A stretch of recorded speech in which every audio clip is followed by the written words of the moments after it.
When we see Islam in the news, it's usually tragic. We see bombings in the name of Allah, shootings in the name of Allah, stabbings in the name of Allah, vehicular attacks in the name of Allah, cartoon riots in the name of Allah, grooming gangs raping little girls in the name of Allah, female genital mutilations in the name of Allah, persecution of religious minorities in the name of Allah, and so on.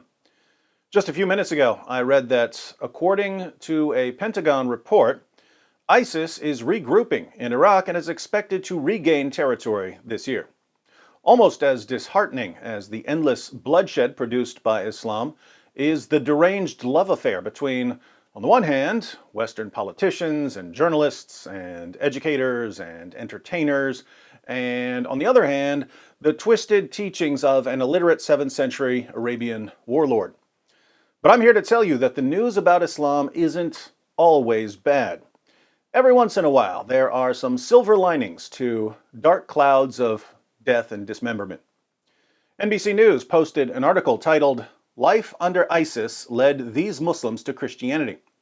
Since this is NBC News, the article is obviously going to remind us that it's only the extremist religion hijackers who are responsible for the atrocities carried out in the name of Allah. But let's read this anyway. 4 years have passed since the Islamic State group's fighters were run out of Kobani, a strategic city on the Syrian-Turkish border, but the militants' violent and extreme interpretation of Islam has left some questioning their faith. By the way, what NBC News calls the violent and extreme interpretation of Islam just so happens to be Muhammad's interpretation of Islam. So, this didn't start with ISIS.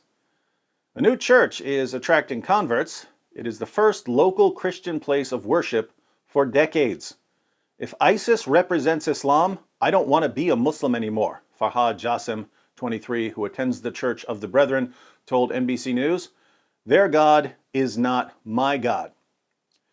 Notice, ISIS is simply doing what Muhammad and his companions did. But most Muslims have never read about what Muhammad and his companions did.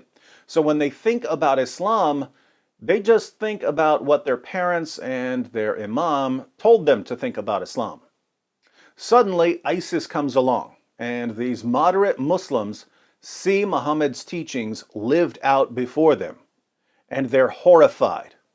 This isn't what mommy and daddy taught them.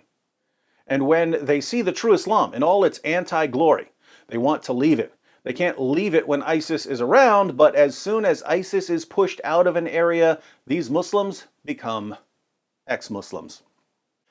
Religious conversions are rare and taboo in Syria, with those who abandon Islam often ostracized by their families and communities. Even under the Syrian regime before the revolution, it was strictly forbidden to change religion from Islam to Christianity or the opposite, said Omar, 38, who serves as an administrator at the Protestant church. He asked for his last name not to be revealed for safety reasons. The church's priest declined to be interviewed. Changing your religion under ISIS wasn't even imaginable. ISIS would kill you immediately, he added. So would Muhammad and his companions, by the way. While residents are still dealing with the emotional scars left by the brutality of ISIS, Omar says many people in Kobani have been open-minded about Christianity. After you've seen Muhammad's commands lived out by a group like ISIS, the marching orders for Christians in the New Testament start looking pretty good by comparison. What are the marching orders for Christians? Love the Lord your God with all your heart and with all your soul and with all your mind and with all your strength. Love your neighbor as yourself. Whoever slaps you on your right cheek, turn the other to him also. Love your enemies and pray for those who persecute you. Never pay back evil for evil to anyone. If possible, so far as it depends on you, be at peace with all men. If your enemy is hungry, feed him, and if he is thirsty, give him a drink. Let all that you do be done in love. Walk in love. Pursue peace with all men. Honor all people. That doesn't sound like ISIS. Most of the brothers here converted or come to church as a result of what ISIS did to them and to their families, he added. No one is forced to convert. Our weapon is the prayer, the spreading of spirit of love, brotherhood, and tolerance. Islamic leaders around the world have spoken against the extremists' ideology, accusing the ISIS militants of hijacking their religion. In 2014, more than 100 Muslim scholars wrote an open letter to ISIS leader Abu Bakr al-Baghdadi, saying the militant group has misinterpreted Islam into a religion of harshness, brutality, torture, and murder. While they're at it, these Muslim scholars might as well write a letter to Muhammad and Abu Bakr and Umar and Uthman and Ali, since the first generation of Muslims were every bit as brutal as ISIS. Only 4.6% of Syrians are believed to be Christian, according to a report by the Aid to the Church in Need. The Catholic charity estimates that 700,000 Christians have fled the country since the civil war erupted in 2011, an exodus that has halved their proportion of the population. Jassim, who works as a mechanic, converted to Christianity late last year. He says he was jailed by ISIS for 6 months in early 2016 after the militants discovered he didn't know the basics of Islam. He says he was tortured in ISIS captivity and forced to read the Quran. He was tortured and forced to read the Quran. Those don't have to be two separate things, by the way, since reading the Quran is a form of torture. After I witnessed their brutality with my own eyes, I started to be skeptical about my belief, Jassim said, anger rising in his voice. After hearing about the Church of the Brethren, which opened in September and is part of a denomination with its origins in 18th century Germany, Jassim decided to visit and see for himself what it was all about. It didn't take me long to discover that Christianity was the religion I was searching for, he said. But walking away from Islam meant his relationship with his parents and other family members was over. Think about this. Muslims in Syria know that if they leave Islam, their families are going to turn their backs on them. But they've come to despise Islam so much after seeing it lived out by ISIS jihadis that they're willing to give up their families in order to leave their religion. Fighting back tears, Jassim says he hopes that his loved ones will not only one day forgive him for finding a new faith, but consider converting themselves. Like Jassim, Firas also turned away from Islam after witnessing ISIS atrocities. He converted to Christianity around 6 months ago.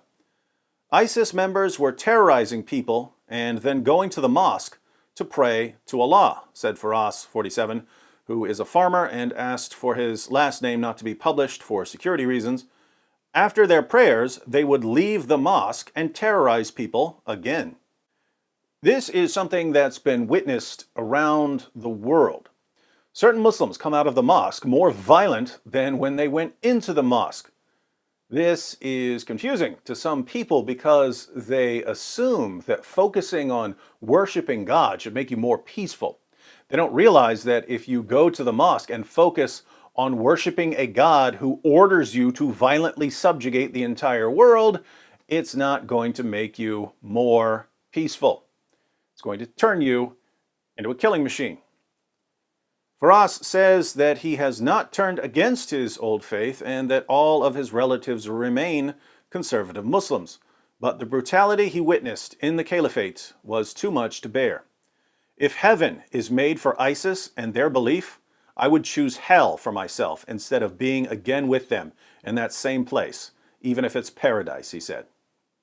So here's a former Muslim saying not only that he was willing to give up his family in order to leave Islam, but also that he'd rather burn in hell than be in paradise with devout Muslims. This is a massively negative backlash against the commands of Allah and Muhammad, and it's happening in the very heart of the Muslim world. Now, if Muslims are leaving Islam, even in Muslim countries, even when they have to give up their families, even when there could be violent retaliation, what do you think would happen if Muslims were free to leave Islam without any fear of repercussions? ISIS will eventually be defeated, but not before it sears a perfect image of Muhammad's teachings into the minds of generations of Muslims. And I, for one, can't wait to hear from all the future apostates who will not only leave Islam, but also dedicate their lives to refuting it. In the comments section, I'd like everyone to give me your prediction. Will Islam be consumed from the inside until it ultimately falls? Or will the high birth rates keep Islam expanding until it becomes the world's dominant religion?